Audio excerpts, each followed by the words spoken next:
Can't believe we're talking about another controversy between cameo and first appearance, and it's not Logan and it's not Miguel O'Hara. That, and where the is CGC? Back at the table like we do every single week for over 3.5 years straight without skipping a beat, talking about the hottest comic books in the world, the health of the comic book marketplace. Hit the subscribe, slap the like, and the king of collectibles will hit you with number 10. Gladly, and just kidding with CGC, they're probably backed up from San Diego Comic-Con, and that'll make more sense throughout the list, but we're going to start with number 10 with some Brian Pulido love. We have Evil Ernie, issue number 1, the first appearance of Evil Ernie and Lady Death.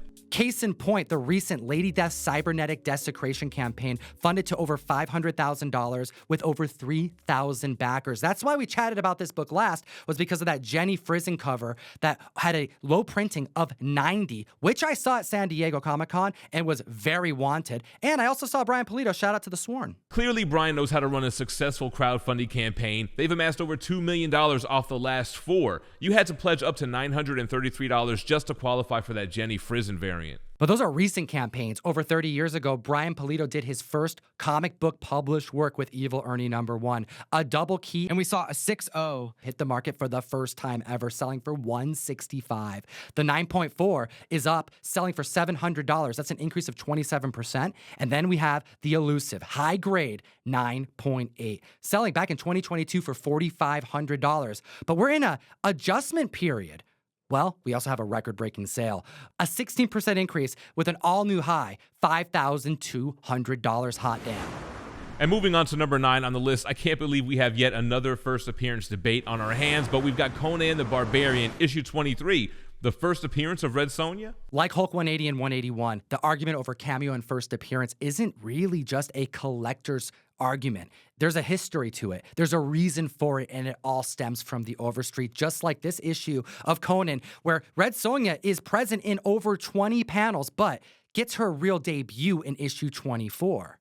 Let's talk about it. Yeah, this is another one of those Hulk 180, 181 situations where in the early days of collecting, issue 24 was considered the key, and the price reflected that as well. It wasn't until 2008 when the Overstreet price guide adjusted its terms, making 23 the first appearance of Red Sonja and 24 the first appearance in full story. And the prices were adjusted. Issue 23 was $75 and issue 24, $70. A $5 difference, but it started a domino effect. 5 years later, in 2013, you would see the 12-month average of a CGC 9.8 for issue 23 sell for $650 versus just $550 of issue 24. We started with a $5 difference in high grade. Fast forward 5 years, now a $100 difference in 9.8. And let's fast forward to today's number, where a 9.8 23 sells for $4,300 and a 9.8 24 sells for $3,000. That is a $1,300 difference. The market has spoken.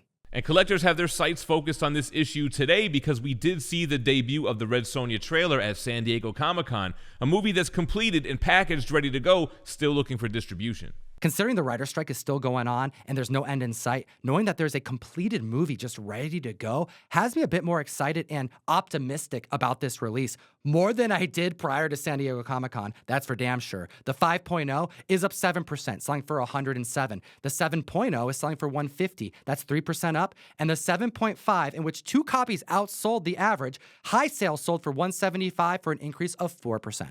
The 9.0 is up 5%, selling for $329, and the 9.2 sold for just about at 12-month average, $379. Still a far cry from the $900 heights that we saw back in July of 2021. This book is very tough and high grade. Only 50 copies exist at a 9.8.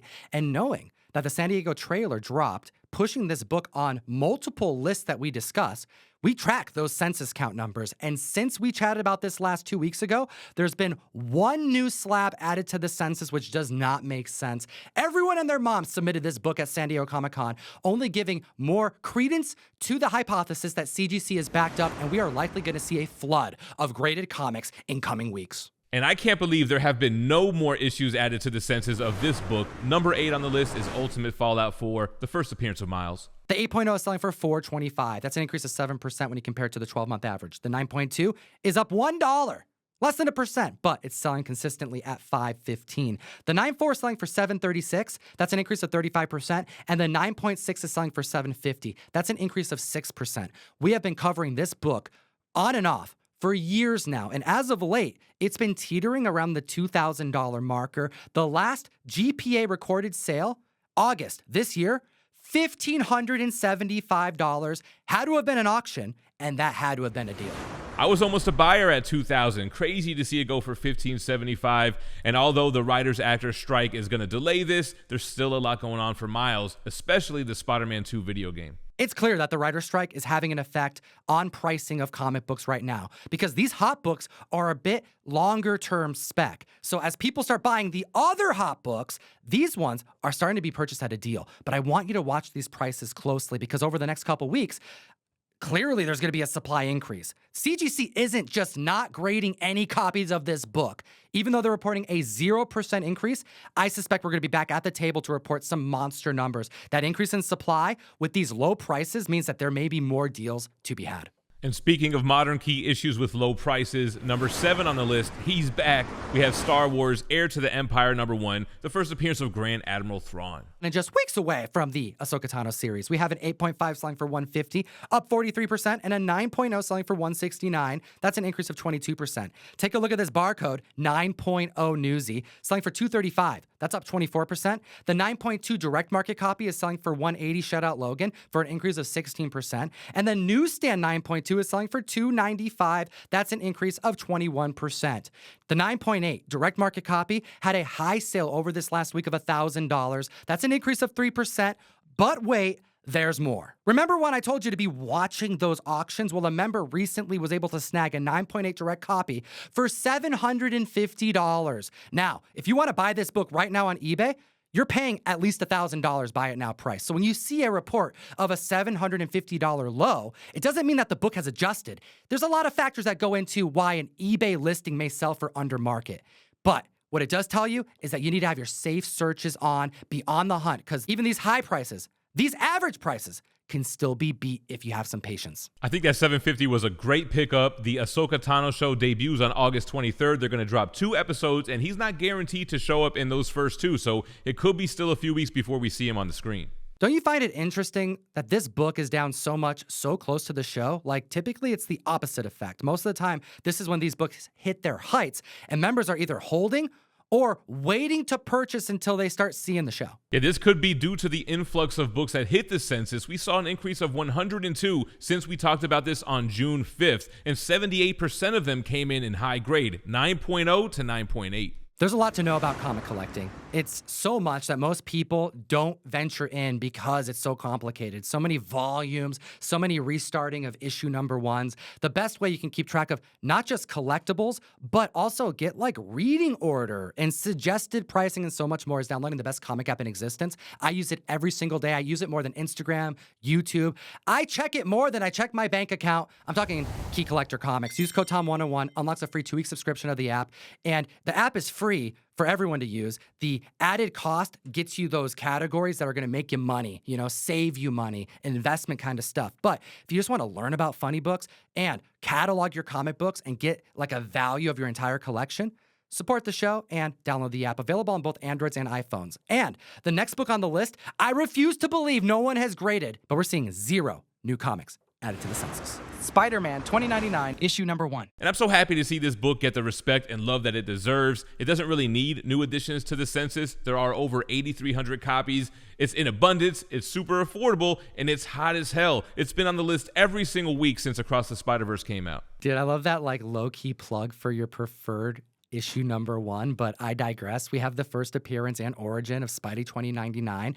Becoming the key comic to own in regards to Miguel O'Hara. And yes, there are 0 copies added to the census, which means I know there's more coming. There's a lot of people who specifically bought this book at San Diego Comic-Con and graded them at San Diego Comic-Con. The 9.0 selling for $50, an increase of 9%. The 9.4 sold for $89, an increase of 71%. 3 different copies outsold that average over this past week. The 9.6 sold for $103, an increase of 47%, but 3 copies outsold that 9.6 average. Then we have the 9.8 selling for $175 for an increase of 16%, and 8 different copies outsold that 12-month average. Although the prices are wavering around that $150 to $200 marker, it's the sheer amount of sales that's placing this book on the list. It's scalding hot. You're damn right I'm back in this book, and it seems like collectors are as well. We reported on that $175 sale because that was from Key Collector, but at the time of recording, the last GPA sale was actually $184. The last GPA sale on a 9.8 ASM 365 was $165. So I want to ask you guys, what would you rather have in a 9.8, ASM 365 or Spidey 2099 issue 1?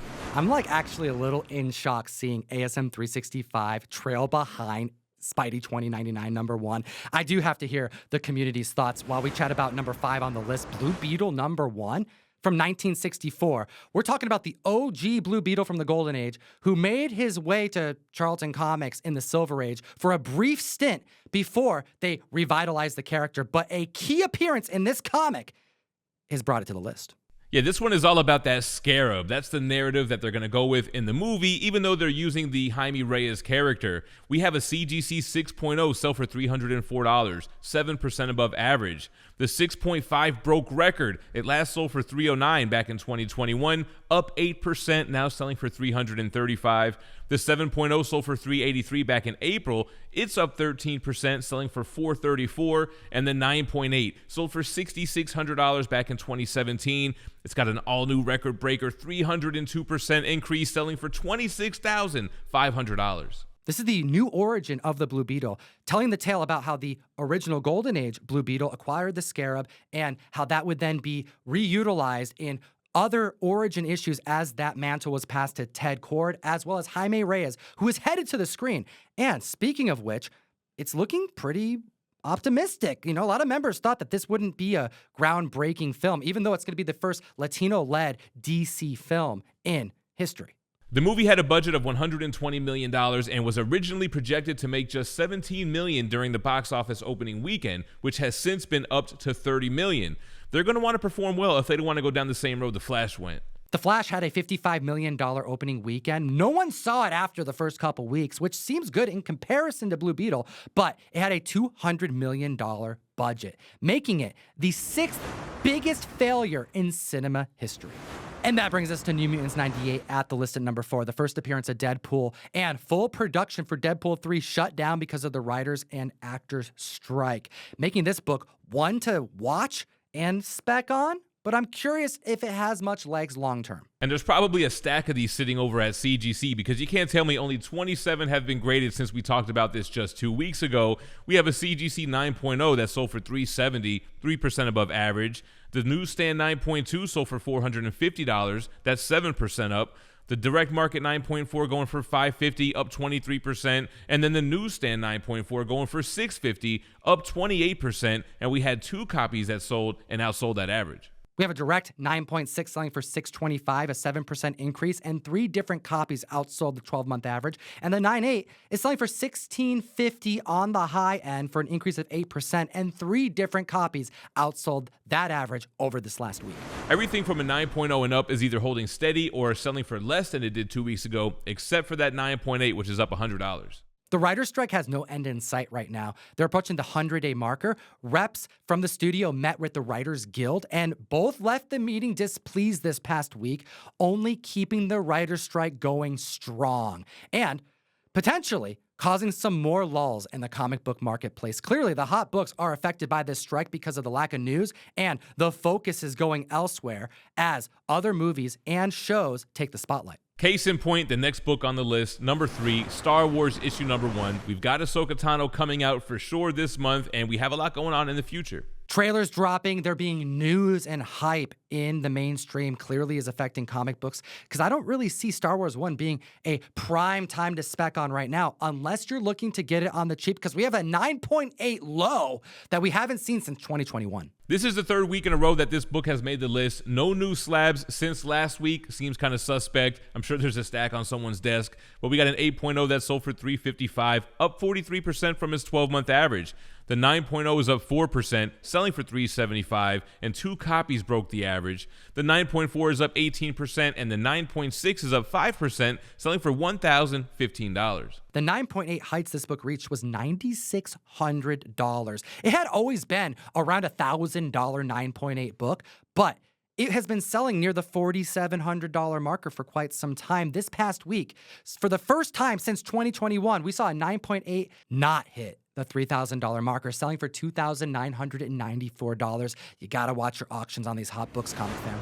Somebody definitely got in on the dip on that one, and you have 3 days left to get in on the August mystery mail call. We have a triple key going out, one per box. Boys number 2, Homelander cover by Ben Templesmith. Virgins going out at random. A Neil Adams Action Comics 419 homage. And it's not stopping there. San Diego Comic-Con, we did our very first Spider-Man variant, and I'm putting one copy, a trade dress, cover art done, by Davide Peratore, ASM 29, going in one per box. ComicTom101.com to support the show directly and get comic books from us every single month. The box is low cost, $34.99. We try to keep it as cheap as possible for our community, and we try to bring those hot books to you every single month. And number 2 on the list, a book that we haven't spoke about since May. We have Batman 181, the first appearance of Poison Ivy. Back then, it was because of Karen Gillan. You know her from playing Nebula in Guardians of the Galaxy. James Gunn kind of suggesting that he was going to bring her over like he does with so many of his actor friends, and possibly see her as Poison Ivy.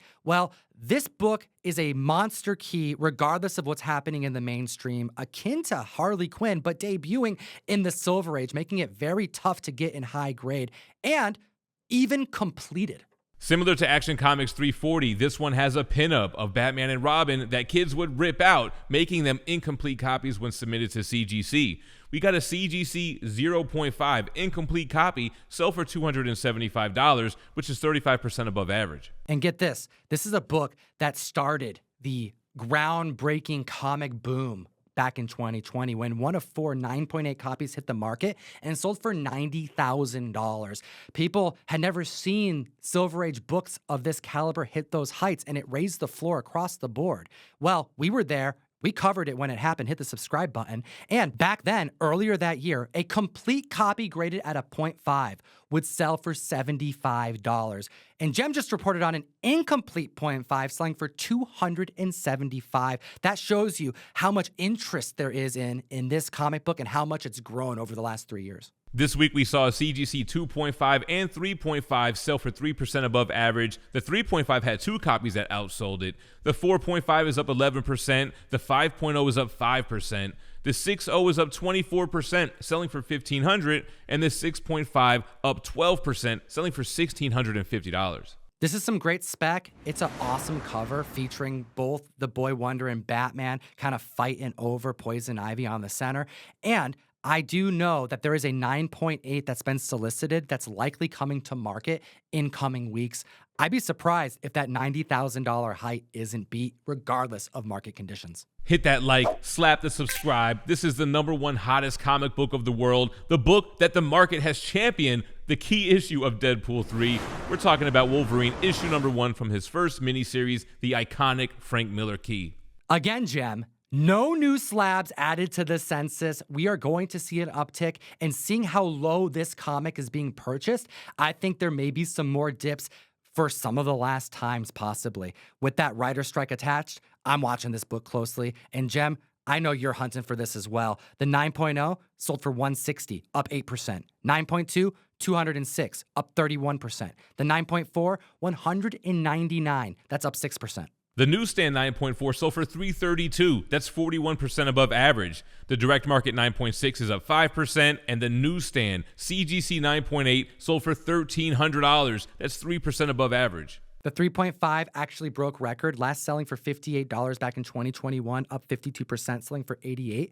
And the newsstand 4.5 also broke records, last selling for $83 back in 2021, showing the market's interest with an increase of 63%, selling for $135 for the first time in comic book history. Now, although we have seen this book approach the $600, $700, $800 marker in the last few months, the last recorded GPA sale for a 9.8 was $560. I never thought I'd see the day again that this book would be selling so damn cheap. 12th consecutive week that we've seen this book on the list, and is probably the last time we're going to see Hugh Jackman play Wolverine on screen. I mean, he's the only actor that has ever tackled the character in 2 decades. Hugh Jackman has been portraying Logan on screen since 2000, and since then, we have seen 3 separate Spider-Man actors, Tobey Maguire, Andrew Garfield, and Tom Holland. 3 separate Batman actors, Christian Bale, Ben Affleck, and Robert Pattinson. 3 separate Hulk actors, Eric Bana, Edward Norton and Mark Ruffalo, 3 separate Joker actors, Heath Ledger, Jared Leto, and Joaquin Phoenix, and 3 separate Superman actors, Brandon Routh, Henry Cavill, and David Cornsweet. Let me know what you think about that mantle being passed. Can you see a different Logan besides Hugh Jackman? Gotta know your thoughts in the comment section below, and as always, geek responsibly and stay minty fresh. enough said.